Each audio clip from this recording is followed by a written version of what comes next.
Hello students, இந்த வீடியோல 10th standard history 3rd lesson World War II ல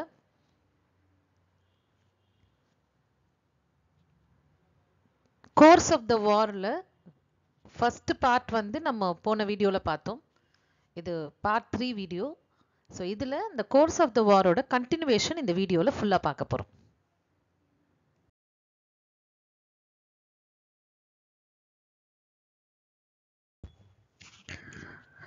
இந்த course of the war அதில் செகண்ட் பார்ட் நம்ம பார்க்க போகிறோம். ஸோ போன வீடியோவில் வந்து நம்ம Russian invasion, battle of Britain இதெல்லாம் பற்றி பார்த்தோம் இல்லையா. இதில் ஸ்டாலின்கிராட் வார், தென் இட்டாலி வந்து எப்படி சரண்டர் ஆனாங்க, அப்புறம் Hitler how the war came to an end இதெல்லாம் பற்றி, then Pearl Harbor incident, Midway war இதெல்லாம் பற்றி, then dropping bombs on Hiroshima Nagasaki இதெல்லாம் பற்றி நம்ம டீட்டெயிலாக பார்க்க போகிறோம். ஸோ அடுத்ததான் நம்ம பார்க்க போகிறது battle of Stalingrad 17th July 1942 to 2nd February 1943. So அந்த cumulation effect ஆல்ரெடி நம்ம பார்த்தோம். ரஷ்யாவும் ஜெர்மனியும் நான் அக்ரெஷன் பேக்ட் சைன் பண்ணியிருந்தாங்க. But Germany violated and invaded Russia. But he made a very great mistake of attacking Russia during a severe winter இல்லையா. So திரும்பவும் ஜூலை 1942ல என்ன பண்ணுறாரு, in August 1942 the Germans attacked Stalingrad. ஸ்டாலின்கிராட்ன்றது ரஷ்யாவோட ஒரு industrial city. stretching about 30 miles, that is 50 kilometers along the banks of Volga River. Stalingrad was a large industrial city producing armaments and tractor. So இந்த Stalingrad city அப்படிங்கிறது ஒரு 50 kilometre பரப்பளவு கொண்ட ஒரு city. அது எங்கே இருக்குது அப்படின்னா வால்கோ ரிவர் பக்கத்தில், அதாவது அதோட கரை பகுதியில் இருக்கிற ஒரு சிட்டி. இது வந்து ஒரு இண்டஸ்ட்ரியல் சிட்டி. இது இந்த இடத்துல என்ன பொருட்கள் தயாரிக்கிறாங்க அப்படின்னு பார்த்தோம் அப்படின்னா, தே ப்ரொடியூஸ் ஆர்மமெண்ட்ஸ் அண்ட் டிராக்டர்ஸ். டிராக்டர்னா என்னன்னு உனக்கே தெரியும். ஆர்மமெண்ட்ஸ்னா ஆயுதங்கள். ஆயுதங்களும் டிராக்டர்ஸும் தயார் பண்ணுற தொழிற்சாலை மிகுந்த ஒரு இண்டஸ்ட்ரி நிறைய இருக்கிற ஒரு சிட்டி தான் இந்த ஸ்டாலின்கிராட் சிட்டி. ஒரு 50 கிலோமீட்டர்ஸ் பரப்பளவு கொண்டது இந்த சிட்டி. இது எது பக்கத்தில் இருக்குது அப்படின்னா வால்கோ ரிவர் பக்கத்தில் இருக்குது.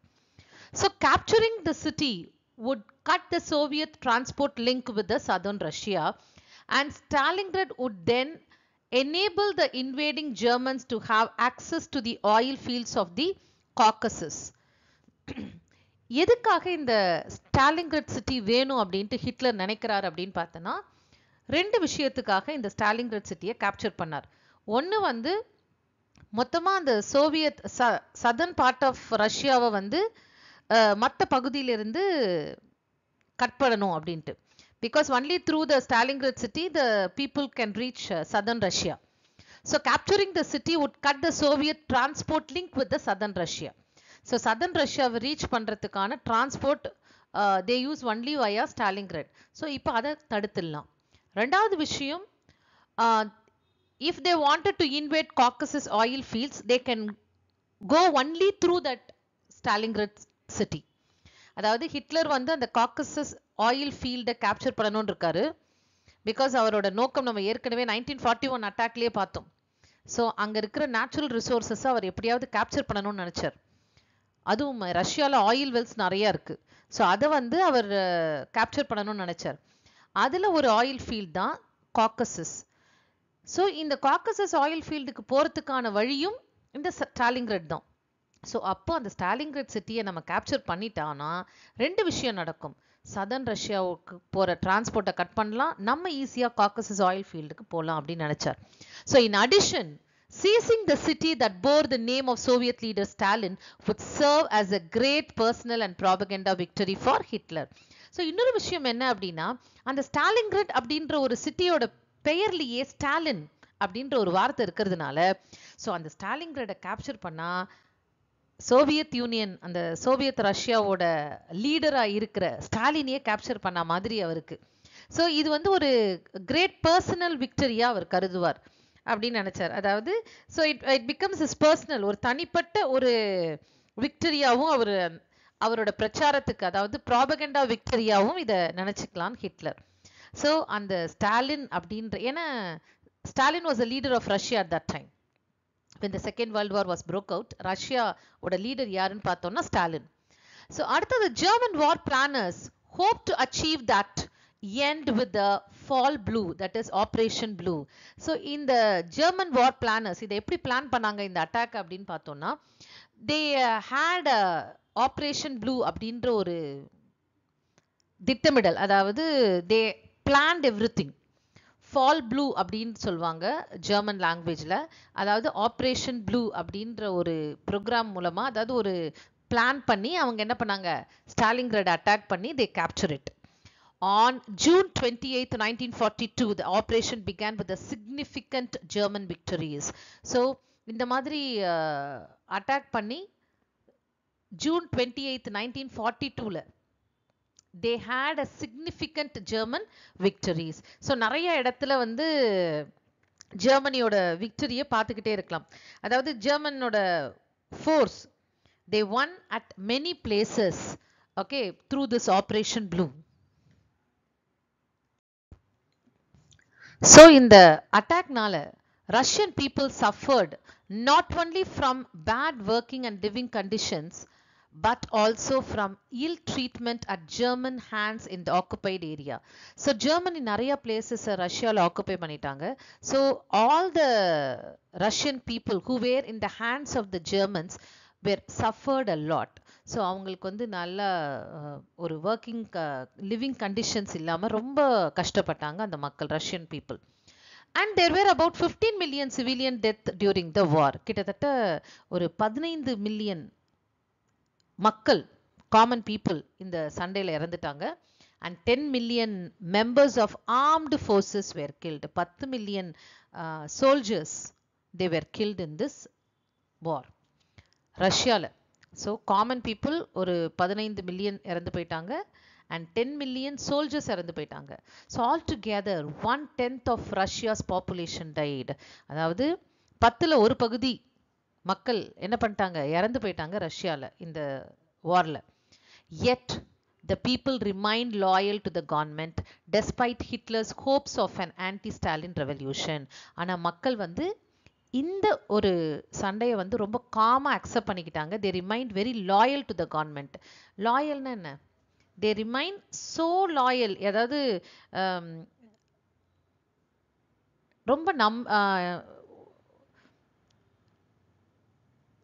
ரொம்ப நம்பிக்கையா இருந்தாங்க. யார் பேர்ல அப்படின்னா ஸ்டாலின் பேர்ல ரொம்ப நம்பிக்கையா இருந்தாங்க. and they remain very very loyal, அதாவது உண்மையா இருந்தாங்க அவங்களோட கவர்மெண்ட்டுக்கு. and not only that, they successfully defended the city of Stalingrad. so அவங்க எவ்வளோ, அதாவது ஹிட்லர் வந்து அங்க வந்து ஆன்டி ஸ்டாலின் ரெவல்யூஷனை, அதாவது ஸ்டாலினுக்கு எதிரான கருத்துக்களை சொல்லி மக்களை தூண்டி விடுறார். ஆனா மக்கள் அதெல்லாம் நம்பாம they remain very loyal to the government. கவர்மெண்ட்டுக்கு ரொம்ப உண்மையாகவும் கோஆப்ரேட் பண்ணதுனால அந்த மாதிரியான ஒரு ஆன்டி ஸ்டாலின் ரெவல்யூஷன் அங்கே வராமல் தடுத்துட்டாங்க. and they successfully defended the city of Stalingrad. so இந்த மாதிரி அந்த மக்கள் என்ன பண்ணாங்க, அந்த சிட்டி ஆஃப் ஸ்டாலின்கிராடை ப்ரொடெக்ட் பண்ணாங்க. ஸோ அடுத்ததாக நம்ம பார்க்க போகிறது battle of El Alamein 1942. So in the early years of the war, German forces under General Rommel were remarkably successful in occupying North Africa, rapidly leaving British with only Egypt. So இங்க பாத்தீங்க, இந்த map பாத்தீங்கன்னா உங்களுக்கு பெட்டரா புரியும். இது ஃபுல்லாவே African continent, இந்த நடுவில் இருக்கிறது மெடிட்டரேனியன் சி, அண்ட் மேல இருக்கிற அந்த ஒயிட் கலர்ல லைட் ஷேட்ல இருக்கு பாத்தீங்களா, கிரே கலர்ல. ஸோ இது எல்லாமே லைட் கிரே கலர்ல இருக்கிறது எல்லாம் யூரோப் கான்டினென்ட். ஸோ இதுதான் இட்டலி, இது சிசிலி, இது வந்து கிரீஸ் இல்லையா. ஸோ இந்த ஆப்பிரிக்காவுக்கும் யூரோப்புக்கும் நடுவில் இருக்கிற சி தான் மெடிட்டரேனியன் சி இல்லையா. ஸோ இந்த நார்தன் பார்ட் ஆஃப் ஆப்பிரிக்கா ஃபுல்லாவே ஜெனரல் ரோமல், அதாவது German forces under general Rommel occupy the northern part of Africa except Egypt. இந்த ஈஜிப்ட் மட்டும் யார் கண்ட்ரோல்ல இருந்தது அப்படின்னா பிரிட்டிஷ் கண்ட்ரோல்ல இருந்தது. The Allied forces under General Montgomery counterattacked and defeated the German and Italian forces at El Alamein in North Africa. So, but Allied forces under Montgomery, அதாவது British French forces, இவங்க என்ன பண்ணாங்க? They wanted to counterattack the attack of Axis powers, இல்லையா? So, under General Montgomery, they counterattacked the German and Italian forces in a place called El Alamein. So, El Alamein எங்க இருக்குன்னா இந்த இடத்துல இருக்கு. Can you see this in the map?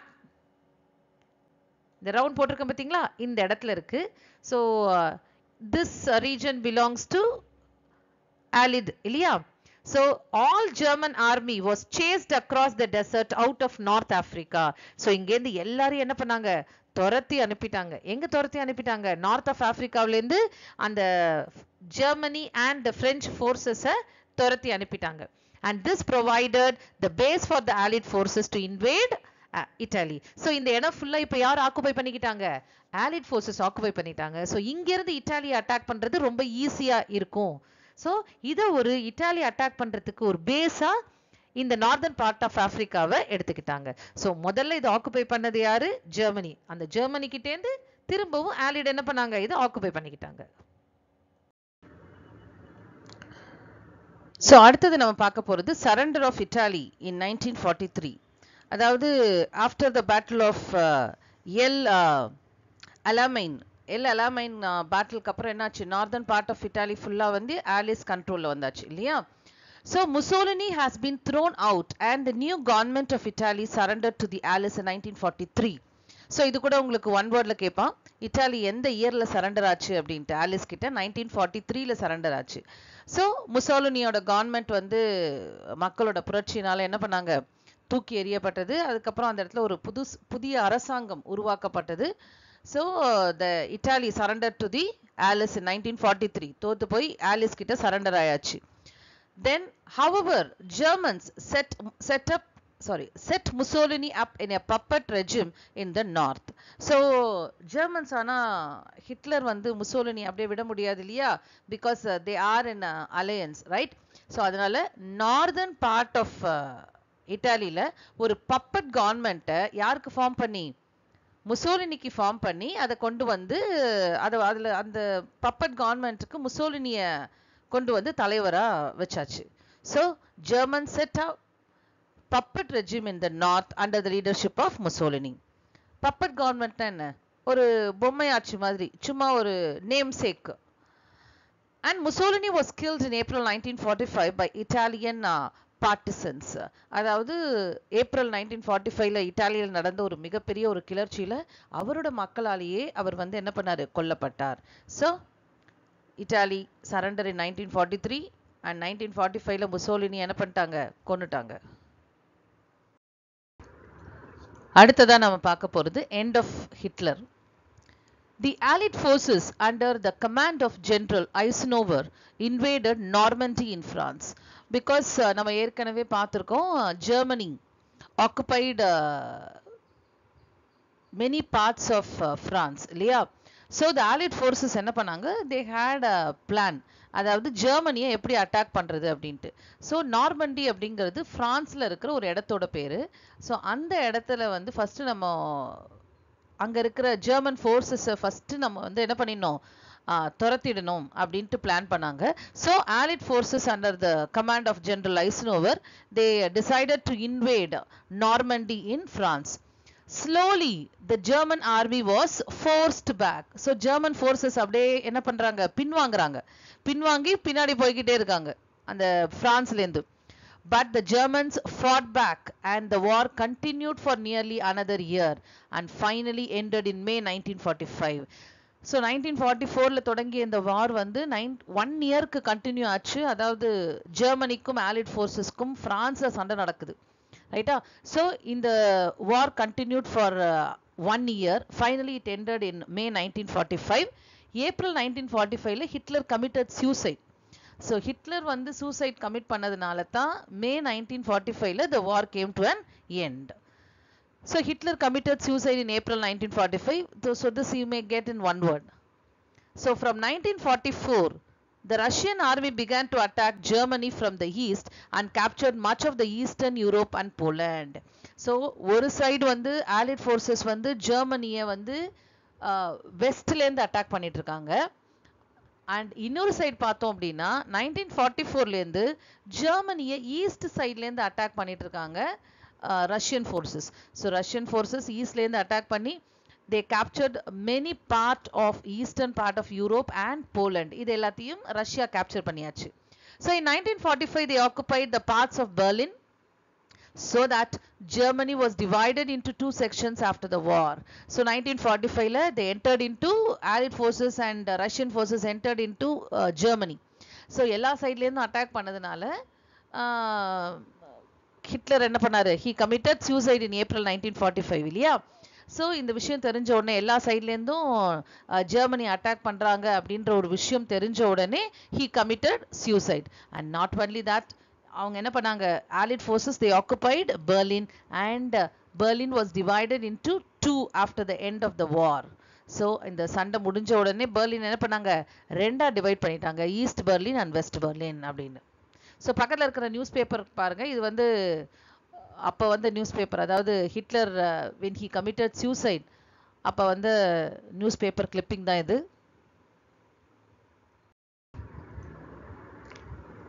So இந்த map பார்த்தா பெட்டரா புரியும் how the war came to an end அப்படிங்கிறது. ஸோ இங்கே தான் நார்மண்டி இருந்தது, இங்கே தான் வந்து ஜெர்மன் ஃபோர்ஸஸ் இது வரைக்கும் ஆக்குபை பண்ணிட்டு இருந்தாங்க. ஸோ இது ஃபுல்லாகவே ஜெர்மன் ஆக்குபை பண்ணியிருந்த ஒரு இடமா தான் இருந்தது. ஸோ இந்த இடத்துல தான் வந்து Allied forces they driven out, இங்கேருந்து துரத்துக்கிட்டே எவ்வளோ தூரம் போயிட்டாங்க, ஜெர்மனி வரைக்கும் கொண்டு வந்துட்டாங்க. ஸோ ஜெர்மனி இந்த சைடு வெஸ்ட்லேருந்து யாரெல்லாம் அட்டாக் பண்ணாங்க, அமெரிக்கா, பிரிட்டன், பிரான்ஸ், இவங்க 3 பேரும் இந்த சைட்லேருந்து அட்டாக் பண்ணுறாங்க. இந்த சைடில் பார்த்தோம் அப்படின்னா ரஷ்யா. ஸோ ரஷ்யா வந்து இந்த போலண்டெல்லாம் ஆக்குபை பண்ணிட்டு ஈஸ்டர்ன் பார்ட் ஆஃப் யூரோப்பையும் ஆக்குபை பண்ணிட்டு they attacked Germany from the ஈஸ்ட்லேருந்து அட்டாக் பண்ணுறாங்க பாருங்க. ஸோ நடுவில் இருக்கிறது ஜெர்மனி, இது பெர்லின்.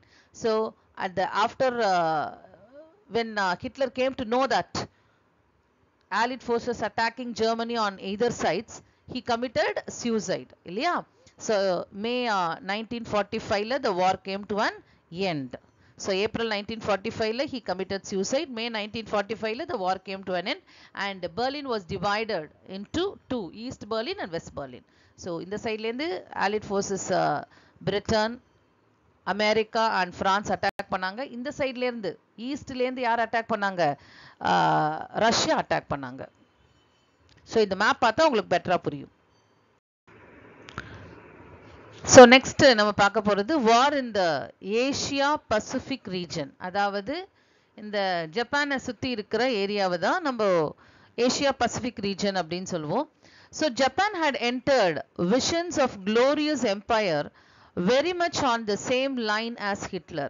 So Hitler மாதிரியே ஜப்பானும் என்ன பண்ணாங்க, நம்ம மிகப்பெரிய ஒரு சாம்ராஜ்யத்தை உருவாக்கணும் அப்படின்ற ஒரு எண்ணத்துல இருக்கு. They started to expand its empire. So the Japanese army invaded Manchuria in 1931. So Manchuria அப்படிங்கிறது எங்க இருக்குன்னு பார்த்தோம்னா இந்த ஏரியா தான் மஞ்சூரியா, அதாவது இந்த ஏரியா மஞ்சூரியா. ஸோ இது வந்து ஜப்பானுக்கு ரொம்ப க்ளோஸா இருக்கிற ஒரு ஏரியா இல்லையா, கொரியாவுக்கு மேல. Korea already was occupied by Japan. So இந்த குரூப் ஆஃப் ஐலண்ட் தான் என்னது, Japan. So Japan occupied invaded China and occupied Manchuria in 1931. So 1931ல மஞ்சூரியாவை இது வந்து இன்வேட் பண்ணும்போது உடனே சைனா, இது ஃபுல்லா சைனா இல்லையா, சைனா வந்து appeal to league of nation, நேரா லீக் ஆஃப் நேஷன் கிட்ட அப்பீல் பண்ணுது. So but this act of aggression did not attract the attention of United States or Britain. ஆனால் இதை வந்து யுனைடெட் ஸ்டேட்ஸாக இருக்கட்டும் பிரிட்டனாக இருக்கட்டும் கண்டுக்கல. ஏன்னா they wanted to follow the policy of appeasement இல்லையா. ஸோ எதுலேயுமே ஒரு தலையிட வேணாம் நம்ம இனிமேல்ட்டு அப்படின்ட்டு யுனைடெட் ஸ்டேட்ஸும் சரி பிரிட்டனும் சரி யூரோப்பில் என்ன நடந்தாலும் இல்லைன்னா ஏஷியாவில் என்ன நடந்தாலும் அந்த விஷயத்துலலாம் நம்ம தலையிடாமல் இருக்கலாம், கொஞ்ச நாள் கொஞ்சம் அமைதியாக இருக்கலாம். ஏன்னா ஃபர்ஸ்ட் வேர்ல்டு வார் முடிஞ்சு அதோட விளைவுகள் பார்த்தோம் அப்படின்னா மிகப்பெரிய தாக்கத்தை ஏற்படுத்தியது. அதனால கொஞ்சம் அமைதியாக இருக்கலாம் அப்படின்னு 2 நாடுகளும் டிசைட் பண்ணதுனால. So when China took this matter to League of Nations, League of நேஷனால ஒண்ணுமே பண்ண முடியல. அண்ட் இந்த இன்சிடென்ட் வந்து யுனைடெட் ஸ்டேட்ஸும் பிரிட்டனும் கொஞ்சம் அமைதியா இருந்துட்டாங்க, ஜப்பான் வந்து சைனாவை இன்வேட் பண்ணும்போது கூட. So in 1937, Japan invaded China and seized Peking as it was then known, which was traditionally been the capital of China. So அடுத்தது என்ன பண்ணாங்க, இங்க தெரியுது பாருங்க, இதுதான் பீக்கிங், இதுதான் சைனாவோட கேபிட்டல். ஸோ பீக்கிங்கிறது பழைய பேரு, பெய்ஜிங் அப்படிங்கிறது வந்து புது நேம். ஸோ 1937ல 31ல மஞ்சூரியாவை ஆக்குபை பண்ணிட்டாங்க. 37ல Japan invaded and seized Beijing, that is Peking, which was the capital of China. இதையும் கேப்சர் பண்ணிட்டாங்க. ஸோ ஃபர்ஸ்ட் என்ன பண்ணாங்க, நேரா ஜப்பான் வந்து மஞ்சூரியாவை இன்வேட் பண்ணி ஆக்குபை பண்ணாங்க. அடுத்தது என்ன பண்ணாங்க, இந்த பீக்கிங்கை ஆக்குபை பண்ணிட்டாங்க இல்லையா. ஸோ ரெண்டு இடத்தையும் அவங்க ஆக்குபை பண்ணியாச்சு. ஸோ அடுத்து வேற எந்த இடமெல்லாம் ஆக்குபை பண்ணாங்கன்றதை இப்போ பார்ப்போம். The region around Shanghai was also captured and Nanjing, முன்னாடி அதோட பேரு Nanking, the capital was captured at the end of the year. So Peking capture பண்ண உடனே Nanking அப்படின்ற ஒரு இடத்துக்கு கேபிட்டலை மாத்தினாங்க. ஸோ Nanking எங்க இருக்கும் அப்படின்னா இந்த இடத்துல இருக்கிற ஒரு, ஸோ மேப்ல நான் மார்க் பண்ற பாருங்க, இந்த இடத்துல இருக்கிறது தான் Nanking, சரியா. So the region around Shanghai, ஷாங்காய்ன்றது இங்க இருக்கு பாருங்க. ஸோ இதுதான் Shanghai. Can you see? This is Shanghai and this is Nanking. Shanghai, Nanking. So the region around Shanghai was also captured and Nanjing, the capital, was captured at the end of the year. So on the year endliye இது ரெண்டுத்தையும் என்ன பண்ணிட்டாங்க, capture பண்ணிட்டாங்க. So the Japanese army indulged in the biggest slaughter ever known in the history in Nanjing. Nanjing அப்படின்ற ஒரு இடத்துல வந்து Japanese army வந்து மிகப்பெரிய ஒரு வரலாறு காணாத மனித படுகொலையை நடத்தினாங்க.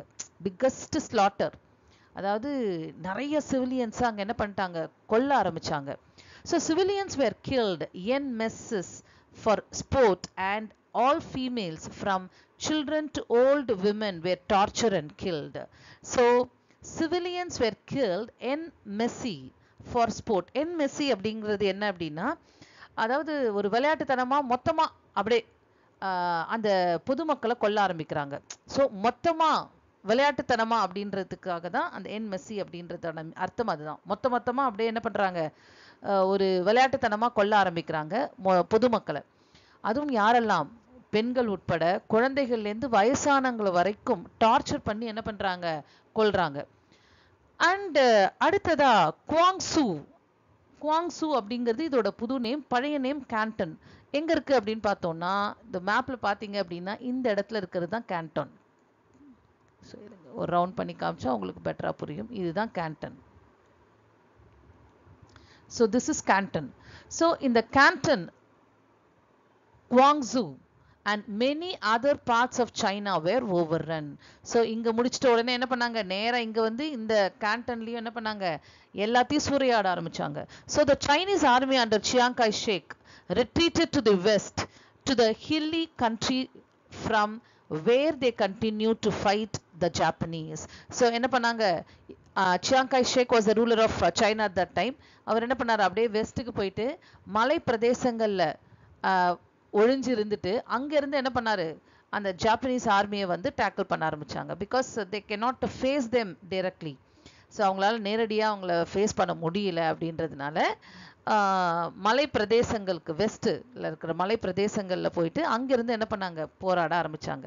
ஸோ இந்த நான்ஜிங் அப்படிங்கிறத கேப்சர் பண்ணாங்க, ஷாங்காயை சுற்றி இருக்கிற ஏரியாவை கேப்சர் பண்ணாங்க. அண்ட் அந்த நான்ஜிங்கில் வந்து ஒரு மிகப்பெரிய ஒரு மனித படுகொலை நடைபெற்றது. ஸோ எல்லாரும் வயசானவங்கன்னு பார்க்காம குழந்தைகள், பெண்கள் எல்லாரையும் என்ன பண்ணாங்க, டார்ச்சர் பண்ணி கொன்னாங்க. ஸோ அடுத்தது வந்து குவாங்ஸூ அப்படின்ற பகுதியில் என்ன பண்ணாங்க, குவாங்ஸூக்கு வந்து கேண்டோன் அதுதான் பழைய பேர், குவாங்ஸூன்றது புது பேர். ஸோ அங்கேயும் என்ன பண்ணாங்க, சூறையாட ஆரம்பிச்சாங்க. ஸோ அப்போ வந்து சைனீஸ் எம்பரராக இருந்தவர் சியாங் காய் ஷேக், ரூலராக இருந்தவர் சியாங் காய் ஷேக்.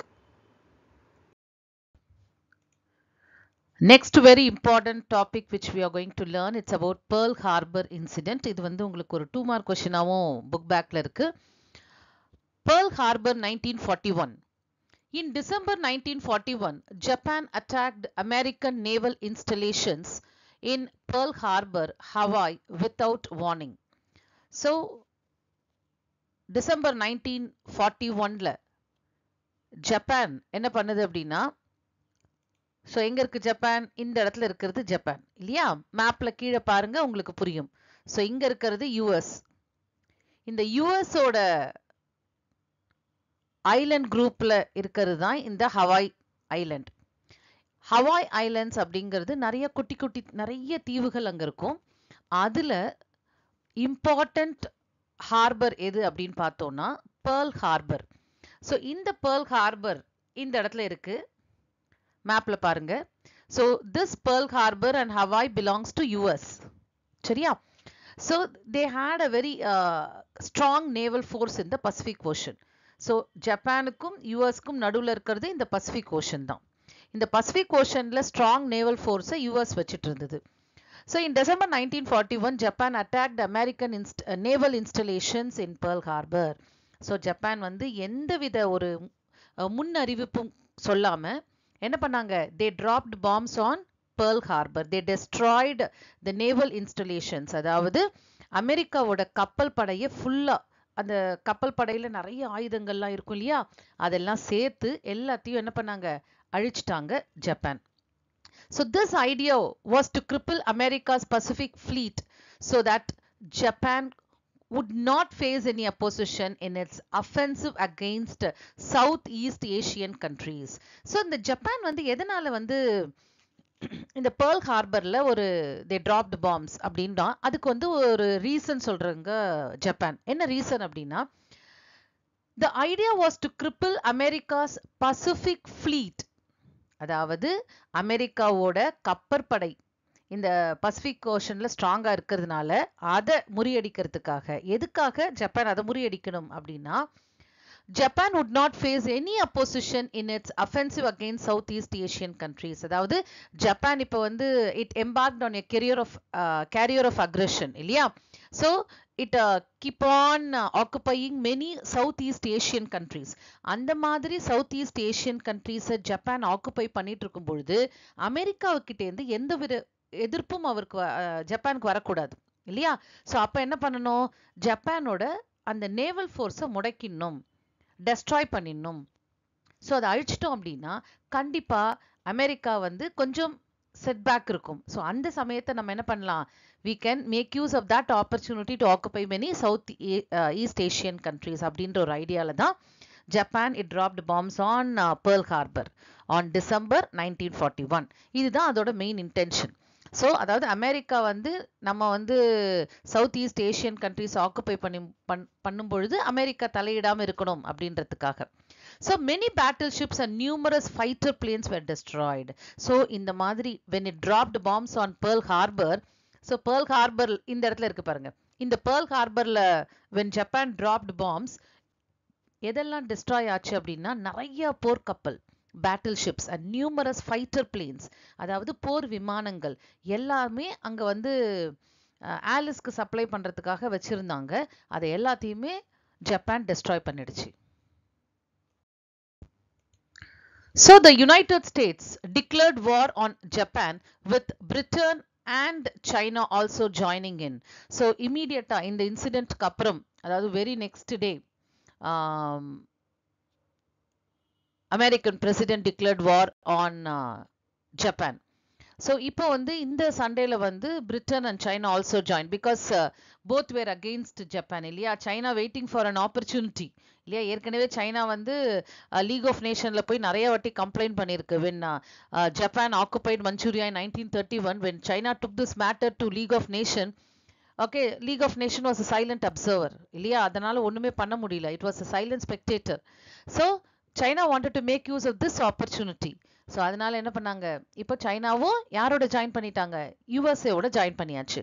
So this brought together both the Asia Pacific and European war into one common cause. So ஒரு சைடு யூரோப்பியன்ல சண்டை நடக்குது, இன்னொரு சைடு வந்து ஏசியா பசிபிக் ரீஜன்ல சண்டை நடக்குது. ஸோ இது ரெண்டுமே பார்த்தோம் அப்படின்னா it fought for the common cause இல்லையா? Because we know about the Axis alliance. Japan யாரோட ஃப்ரெண்டு? ஜெர்மனியோட ஃப்ரெண்ட். Very good. ஸோ ஜெர்மனியோட ஃப்ரெண்டா இருக்கும்பொழுது கண்டிப்பா என்ன ஆகும்? ஒரு காமன் காஸ்க்காக ரெண்டு இடத்துலையும் ஏசியா பசிபிக்லயும் சண்டை நடக்குது அண்ட் யூரோப்பியன் ரீஜன்லயும் சண்டை நடக்குது. So most importantly it brought the United States with its numerous resources into the war as a part of the Allies. So இதுல ஒரு முக்கியமான விஷயம் என்ன அப்படின்னு பார்த்தோம்னா, United States also joined in the war. எப்படி அப்படின்னா with enormous resources. So in fact நம்ம வந்து இந்த second world war Allies win பண்ணதுக்கு முக்கியமான ஒரு காரணம் அப்படின்னு பார்த்தோம்னா, யுனைடெட் ஸ்டேட்ஸ் என்ட்ரி ஆன உடனே தான் நிறைய விஷயங்கள் ஒரு it was a great turning point for the allies அப்படின்னு கூட சொல்லலாம். அதுக்கப்புறம் தான் நிறைய வெற்றிகளை ஆலிஸ் குவிக்க ஆரம்பிக்கிறாங்க. So it was a very very important turning point for the Allies during the Second World War. So next நம்ம பார்க்க போறது Japanese aggression in Southeast Asia. அதாவது ஜப்பான் என்னென்ன பிளேசஸ் எல்லாம் ஆக்குபை பண்ணியிருந்தாங்க during the Second World War அப்படின்னு பார்த்தோம்னா, Japan had embarked on a career of aggression அப்படின்றத நம்ம முன்னாடிலேருந்தே சொல்லிட்டு இருக்கோம் இல்லையா? So Japan became a super power in Southeast Asia. And Japanese had spectacular success in their plan to extend their empire throughout Southeast Asia. So Japan had a very spectacular success. அதாவது மிக ஒரு ஒரு எப்படி சொல்றது, ஒரு குறிப்பிடத்தக்க ஒரு வெற்றிகளை அதை வந்து குவிச்சுக்கிட்டே இருக்கு, நிறைய சக்சஸை குவிச்சுக்கிட்டே இருக்கு அப்படின்னு சொல்லலாம். அதோட இன்டென்ஷன் என்ன அப்படின்னு பார்த்தோம்னா, Japan had a plan to extend their empire, அதாவது throughout south east Asia. So தன்னுடைய ஆட்சியை வந்து சவுத் ஈஸ்ட் ஏஷியா ஃபுல்லாக பரப்பணும் அப்படிங்கிறது தான் ஜப்பானோட இன்டென்ஷனாக இருந்தது, அதோட பிளானாக கூட இருந்தது. So Japan extend its empire throughout south east Asia. So south east Asia ஃபுல்லாக அதோட ஆட்சியை நிறுவியது. அதாவது என்ன, எல்லாத்தையும் கேப்சர் பண்ணியாச்சு ஜப்பான். ஸோ என்னென்ன பிளேசஸ்லாம் ஜப்பான் கீழே சவுத் ஈஸ்ட் ஏஷியாவில் இருந்தது அப்படின்னு பார்த்தோம்னா, this you may get even in 2 mark question. புக்குலேருந்து கேட்குற 2 மார்க் கொஸ்டினில் இது கேட்கலாம் உங்களுக்கு. Guam, the Philippines, Hong Kong, Singapore, Malaya, the Dutch East Indies. Dutch East Indies is nothing but Indonesia and Burma are all fell to the Japanese. So இந்த பகுதிகள் எல்லாமே வந்து ஜாப்பனீஸ் கேப்சர் பண்ண territories. So Guam, Philippines, Hong Kong, Singapore, Malaya, the Dutch East Indies that is Indonesia and Burma.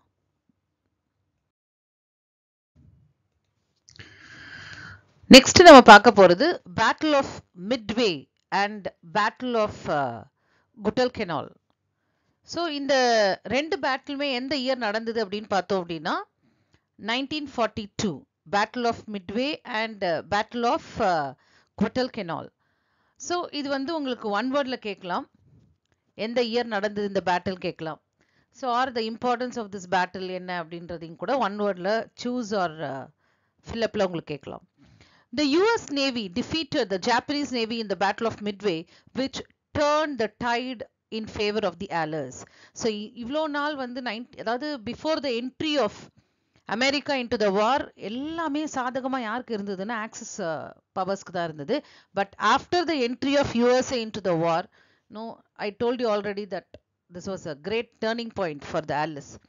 So US naval force என்ன பண்ணாங்க அப்படின்னா, Japanese naval ஃபோர்ஸை battle of Midway, அதாவது மிட்வே அப்படின்றது ஒரு ஐலண்ட், அதாவது பசிபிக் ஓஷனில் இருக்கிற ஒரு ஐலண்ட், அந்த இடத்துல பயங்கரமாக சண்டை நடக்குது. அந்த சண்டையில் வந்து Japanese forces were defeated and so now that was a first defeat, almost the first defeat for the Japanese. So அதனால இட் ஃபேவர்ஸ் மோர், அதாவது ஆலிஸ்க்கு வந்து ஒரு ஒரு கான்ஃபிடென்ஸ் லெவல் இன்க்ரீஸ் ஆகிட்டே இருக்கு. ஓகே, நம்ம எப்படியும் என்ன பண்ணிடலாம், இந்த சண்டையில் ஜெயிச்சிடலாம் அப்படின்ற மாதிரி தோண ஆரம்பிக்குது. ஸோ அடுத்ததா பேட்டில் ஆஃப் குடல்கெனால். இந்த பேட்டில் ஆஃப் குடல்கெனால் இந்த சாலமன் ஐலண்ட், குடல்கெனால் அப்படின்றது சாலமன் ஐலண்டில் இருக்கிற ஒரு இடத்துல சண்டை நடக்குது. And there was a combined offensive involving the army and navy and lasted for several months. அந்த இடத்துல வந்து நேவல் ஃபோர்ஸும் சண்டை நடக்குது, தென் ஆர்மி ஆர்மி, அதாவது சோல்ஜர்ஸ் சண்டை போடுறாங்க, நேவல் ஃபோர்ஸ்ல இருக்கிற கப்பல் படை, காலாட்படை ரெண்டுக்குமே ரொம்ப பயங்கரமா சண்டை நடக்குது இந்த சாலமன் ஐலண்ட்ல. ஸோ இந்த சாலமன் ஐலண்ட்ல இருக்கிற ஒரு இடம் தான் குடல்கெனால். அந்த இடத்துல தான் சண்டை பயங்கரமா நடக்குது. ஸோ இந்த இடத்துலையும் யாரு தோத்து போயிட்டாங்க? Japanese were defeated. So both in Battle of Midway as well as in the Battle of Guadalcanal, which was fought in the year 1942, Japanese were defeated. இந்த ரெண்டு சண்டையிலுமே ஜப்பான் என்ன பண்ணாங்க? டிஃபீட் பண்ணிட்டாங்க. So I will explain with the map, you will understand better. Okay, can you see this? This is a Hawaii island where you have a Pearl Harbor, right? And this is Midway Island. Can you see the small dot? Yeah, this is called a Midway Island. And so the Battle of Midway fought on June 4th, 1942. இது Japan, இங்க இருக்கிறது this Hawaii belongs to US இல்லையா? So US ஃபோர்ஸஸ்க்கும் இங்கேருந்து வர Japanese ஃபோர்ஸஸ்க்கும் பயங்கரமா இங்க சண்டை நடக்குது. இங்க தான் யார் தோத்து போயிடுறாங்க? Japanese were defeated. So Japanese forces were defeated. Okay, so who won the war? USA won the war. So here you have a, can you see this map? In the red color white rectangle red color circle irundhudu. This is the flag of Japan. So can you see, this is Japan. In the red color area region ellame Japanese occupied South East Asian territories. So in the red part full away Japan control la irukra territories, right? So இந்த இடம்லாம், இந்த ஐலண்ட்லாம் கூட யார்கிட்ட இருக்கு? Japan கிட்ட தான் இருக்கு. So இந்த flag யாரோடது? அமெரிக்காவோடது. ஸோ இதெல்லாம் அமெரிக்கா கிட்ட இருக்கிற places. So can you see this red colour Island? So இந்த இடத்துல தான் சண்டை நடக்குது. ஸோ சாலமன் ஐலண்ட், இந்த குடல்கெனால் அப்படின்னு சொல்றோம் இல்லையா, இந்த இடத்துல தான் சண்டை நடக்குது. So here in the Battle of Midway as well as in the Battle of Guadalcanal, that is the Solomon Island, Japanese forces were defeated. So இதுதான் அந்த மேப். ஸோ மேப்போட பார்த்தா உங்களுக்கு பெட்டரா புரியும் அப்படிங்கிறதுனால. So here you have, can you see this? இதுதான் Solomon Island. So இந்த red கலர்ல இருக்கிறது எல்லாமே வந்து Japanese occupied territories. So after these two battles, after this American forces were able to retake the Philippines. So Philippines Japan கிட்ட இருந்து America வாங்கிடுச்சு. And gradually the Japanese were thrown out of their conquered territories. கொஞ்சம் கொஞ்சமா. So நம்ம ஏற்கனவே பார்த்தோம், நிறைய டெரிட்டரிஸை வந்து Japan occupy பண்ணிட்டு இருந்தது. Like Guam, Philippines, Hong Kong, Singapore, Malaysia, Indochina, Indonesia, Burma, இது எல்லாமே வந்து யார்கிட்ட இருந்தது? ஜப்பனீஸ் கிட்ட இருந்தது இல்லையா? ஸோ அவங்க கையிலேருந்து கொஞ்சம் கொஞ்சமா இந்த கான்கோர் டெரிட்டரிஸ் எல்லாத்தையுமே வந்து ஆலிஸ் வந்து எடுத்துக்க ஆரம்பிக்கிறாங்க. So in 1944, the combined British and Indian armies were able to push back the Japanese who attempted to invade northeast of India. So நம்ம இந்தியாவை கூட ஜப்பான் அட்டாக் பண்ணாங்க 1944ல. But with the combined forces of Indian army as well as the British, they push back the Japanese. Okay, so ஏன்னா ஏன் வந்து இந்தியாவை attack பண்ணாங்க அப்படின்னா, India was a colony of Britain at that time இல்லையா? 1944ல India was under the control of Britain. So Japan வந்து யாருக்கு எதிரி? பிரிட்டனுக்கு எதிரி இல்லையா? ஸோ அதனால பிரிட்டனை காலனிஸ் எல்லாத்தையும் அட்டாக் பண்ண ஆரம்பிச்சாங்க. அதுல இந்தியாவும் ஒன்று. ஸோ 1944ல the Japanese forces they entered up to north eastern part of India. So உடனே அதை என்ன பண்ணாங்க? தடுத்து அவங்களை என்ன பண்ணிட்டாங்க? திரும்பவும் துரத்திட்டாங்க. So along with the Chinese, they pushed the Japanese out of Burma and liberated Malaya and Singapore. So பர்மாலேருந்தும் சைனீஸோட ஹெல்ப்னால the allies they driven out the Japanese forces from Burma, and in fact they liberated Malaya and Singapore. So அந்த Japan கண்ட்ரோல்ல இருந்த மலையா சிங்கப்பூரையும் என்ன பண்ணாங்க? Liberate பண்ணிட்டாங்க Alice. So இந்த மேப்பை பார்த்தீங்க அப்படின்னா நம்ம அடுத்த நடத்துகிற ஒரு டாபிக் உங்களுக்கு பெட்டரா புரியும். ஸோ இது ஜப்பான். ஜப்பான்ல இருக்கிற இந்த இடம் தான் ஹிரோஷிமா, இது நாகாசாகி. இங்கே தான் America dropped atomic bomb on August 6th, 1945 and August 9th, 1945. So next course of the warல the last heading என்ன அப்படின்னு பார்த்தோம் அப்படின்னா dropping bombs on Hiroshima and Nagasaki on August 1945. So இதுதான் வந்து முக்கியமான event in the course of the war அப்படின்னு சொல்லலாம். As a top secret project using the latest scientific advances, the US developed an atomic bomb immensely more powerful than conventional explosives. So ஒரு top secret ப்ராஜெக்டா US பண்ணது எது அப்படின்னா இந்த atomic பாம்பை தயார் பண்ணதுதான். So ஒரு பயங்கர ஒரு ரகசியமான ஒரு ப்ராஜெக்டா இதை பண்ணாங்க. நிறைய லேட்டஸ்ட் சயின்டிஃபிக் டெக்னாலஜி எல்லாம் யூஸ் பண்ணி ஒரு அட்டாமிக் பாம் அவங்க தயார் பண்ணாங்க. இது வந்து ட்ரெடிஷ்னல் கன்வென்ஷனல் பாமோட ரொம்ப ஒரு அட்வான்ஸ்டா ரொம்ப பவர்ஃபுல்லா இருக்கிற ஒரு பாமை அவங்க தயார் பண்ணியிருக்காங்க. So the Japanese general refused to surrender and finally the US dropped atomic bomb on Hiroshima. So எல்லா இடத்துல இருந்தும் அவங்க எல்லா பேட்டில் ஆஃப் மிட்வே பார்த்தோம், குடல்கெனால் பார்த்தோம், அதுக்கப்புறம் அந்த சாலமன் ஐலண்ட்ல அந்த இடத்துல. ஸோ நிறைய இடத்துல அவங்க என்ன பண்ணாங்க, தோத்து போயிட்டாங்க. அண்ட் நிறைய டெரிட்டரிஸ் ஆலிஸ் ஆக்குபை பண்ணிட்டாங்க. But still Japan refuse to surrender to the Alice. So இதனால கோவம் வந்த உடனே யூஎஸ் ஏற்கனவே பேர்ல் ஹார்பர்ல அவங்க ஒரு பாம் ட்ராப் பண்ணாங்க இல்லையா. ஸோ எப்படியாவது ஒரு விஷயத்துல பழி வாங்கணும் அப்படின்ட்டு US waiting for an opportunity அப்படின்னு கூட சொல்லலாம். ஸோ யூஎஸ் என்ன பண்ணாங்க, they dropped bomb on Hiroshima on August 6th 1945. So first bomb வந்து ஹீரோஷிமால போடுறாங்க. அப்பயும் என்ன பண்ணாங்க, as the Japanese still refused to surrender. So அந்த இன்சிடென்ட்க்கு அப்புறம் கூட Japanese forces refused to surrender. So another atomic bomb was dropped on Nagasaki on 9th August 1945. So 9th August 6th August ஒன்னு drop பண்றாங்க, Japanese forces surrender ஆகல. திருப்பி 9th August நாகாசாகில என்ன பண்றாங்க, ஒரு அட்டாமிக் பாம் போடுறாங்க. So now Japan ultimately announced surrender on 15th August 1945. So இந்த இன்சிடென்ட்டுக்கு அப்புறம் இனிமேல்ட்டு இன்னொரு பாம் அவங்க வந்து ட்ராப் பண்ணாங்க அப்படின்னா ஜப்பானோட நிறைய பகுதிகள் அழியறதுக்கான வாய்ப்புகள் இருக்கு அப்படின்றதுனால Japan announced its surrender on 15th August 1945. So and formally அதுக்கப்புறம் they signed an surrender agreement on September 2nd 1945, bringing an end to the war. So World War II எப்போ முடிஞ்சது அப்படின்னு பார்த்தோம்னா செப்டம்பர் 2nd 1945. ஏன்னா மேலேயே வந்து இவங்கெல்லாம் சரண்டர் ஆயிட்டாங்க, ஜெர்மனி இட்டாலி எல்லாம் சரண்டர் ஆயிட்டாங்க. இந்த ஜப்பான் மட்டும்தான் சரண்டர் ஆகாம இருந்தது இல்லையா அந்த ஆக்சிஸ் பவர்ஸ்ல. ஸோ இந்த அமெரிக்கா என்ன பண்ணாங்க, first they dropped palms on Hiroshima, அடுத்த பாம் வந்து நாகாசாகில. But when both atomic bomb